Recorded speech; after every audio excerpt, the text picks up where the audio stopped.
Euh, Salut. Aujourd'hui, à chaque fois que je dis ça, mais je fais toujours des vidéos. En ce moment, je suis assez actif. Je voulais vous parler de ma première expérience assez étrange que j'ai eue quand j'avais à peu près dans les 12 ans. Ouais, à peu près 12 ans. Bah, c'était à l'époque de Gran Turismo 2 sur PlayStation 1. Donc ça date, tu vois. Donc je dois peut-être avoir ouais, peut-être 12 ans dans ces eaux-là. Je me rappelle que je m'étais, en fait, mon beau-père, bah, il jouait dans ma chambre, parce j'avais la PlayStation dans ma chambre avec la télé. Il jouait à Gran Turismo, et il y avait mon petit frère, le troisième, hein, parce qu'il y a moi, après il y a ma soeur, après il y a mon frère, après j'ai une autre soeur, et après j'ai un autre frère et un autre frère. Enfin bref. Et donc ouais, il y avait le troisième frère, qui était avec moi, qui s'appelle Brendan, et mon beau-père. Et en fait, bah, j'étais sur le lit, moi j'étais fatigué et tout, j'arrivais plus trop à suivre et tout, enfin j'étais fatigué. Et en m'endormant, je me suis endormi, et je sais pas pourquoi, mais j'ai fait comme un rêve, je sais même pas si c'est un rêve, mais en fait, je sais pas si vous connaissez le jeu, comment il s'appelle, James Bomb, sur Nintendo 64, Golden Knight, un truc comme ça. Enfin, c'est sur Nintendo 64, là, le James Bomb. Et en fait, eh ben, j'ai rêvé de ça. Enfin, comme si j'avais rêvé de ça, j'avais l'impression d'être James Bond et je me déplaçais comme un espèce de bah comme dans le jeu en fait, je me déplaçais comme un robot en fait, comme dans le jeu et en fait bah je me suis fait buter dans le, dans le rêve et en fait bah j'ai vu comme quand on meurt dans le jeu en fait, où on voit le sang qui part de d'en haut et qui redescend vers le bas comme si tu mourais. Et je sais que j'ai eu assez peur. J'ai ressenti un espèce de grand vide, comme si j'étais un grand vide de solitude. Et j'avais comme une paralysie du sommeil, en fait. Et en fait, bah, je me suis réveillé et bah, je ne fait pas plus attention que ça. Donc, bah, ça, c'est ma première expérience assez étrange qui m'est arrivée. Ensuite, la deuxième truc étrange qui m'est arrivé, bah, c'était en 2016. Euh, J'en avais déjà parlé, ou par rapport au sacrifice Maya euh, au Mexique. Euh, je me rappelle que c'était bah, je sais même pas comment ils appellent ça, bah, l'espèce de chaman en fait qui a fait un sacrifice. En fait, bah, il y a les pyramides en fait qui sont en forme carrée, et en fait en haut il y a des marches, et en haut des marches il y avait une espèce comment on appelle ça? Un truc en pierre en fait, et il y avait un être humain allongé, et justement il y a un chaman, bah, il a pris un couteau, bah, c'est un couteau de un calice ou un truc du genre, qui a fait un sacrifice humain à ce moment-là. Et mais ça c'est quand je suis sorti de la pyramide. Quand je suis entré dans la pyramide, en fait, il y avait deux passages. Il y avait un passage de côté gauche, côté droit. Moi, j'ai choisi le côté droit. Et quand je suis arrivé justement sur ce passage-là, justement, côté droit, je suis arrivé dans une pièce avec plein de colonnes, un peu les colonnes grecques. Ça ressemble un peu à ça, les colonnes rondes, là, sculptées. Et en fait, il devait en avoir à peu près entre 6 et 8, à peu près, je sais pas.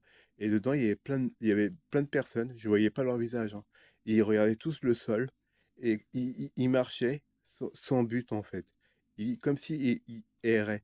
Et en fait, ouais, quand je suis rentré aussi dans la pyramide, il y avait une espèce de main qui, qui triait les gens, en fait. Gauche, droite. Et moi, et bah, bah, j'ai pas été trié, en fait.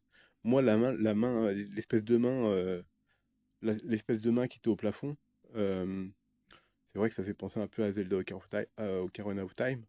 Mais cette main-là, en fait, elle m'a pas choisi, elle m'a pas appris pour aller à gauche ou à droite. C'est moi de moi-même qui a été à droite, en fait. Et justement, bah, je suis arrivé dans cette pièce où les gens ils étaient à moitié en train d'errer à regarder le sol. Et c'est justement en sortant de la pyramide, en sortant, que j'ai vu justement le sacrifice humain. Et juste au moment de me réveiller, j'ai vu une main, enfin, je dormais encore, hein. Il y a une main qui s'est tendue vers moi et qui m'a donné une espèce de pierre blanche avec des paillettes bleues, un bleu cyan, un bleu ciel en fait. Un peu comme, un peu blanc comme les pierres de lune, et avec justement des petites paillettes bleues, tu sais, des petits reflets bleus comme les pierres de lune bleues en fait. et il m'a donné cette pierre-là, en fait. Et je sais pas pourquoi.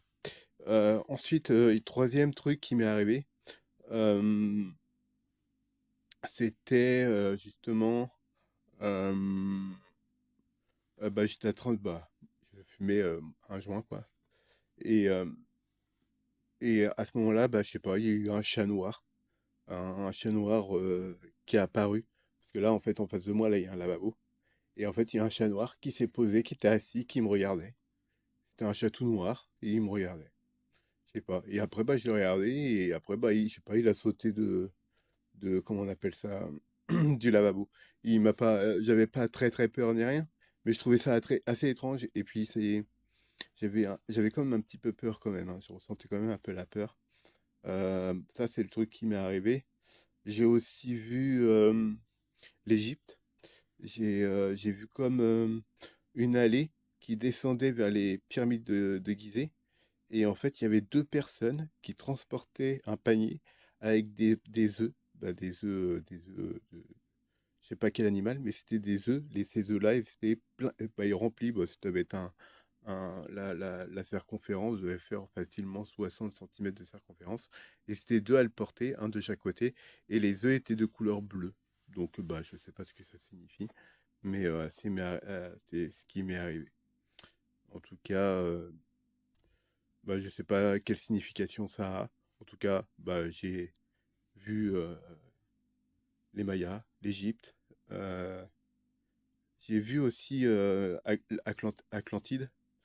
Je sais que c'est une ville hypothétique, mais j'ai comme une image d'Atlante où c'était comme une île ronde euh, au milieu bah, de l'océan Atlantique, ronde, il y avait il y avait pas beaucoup de détails, hein, mais je sais qu'il y avait comme un espèce de château, un espèce de cristal en fait, comme dans Superman, la tour de solitude.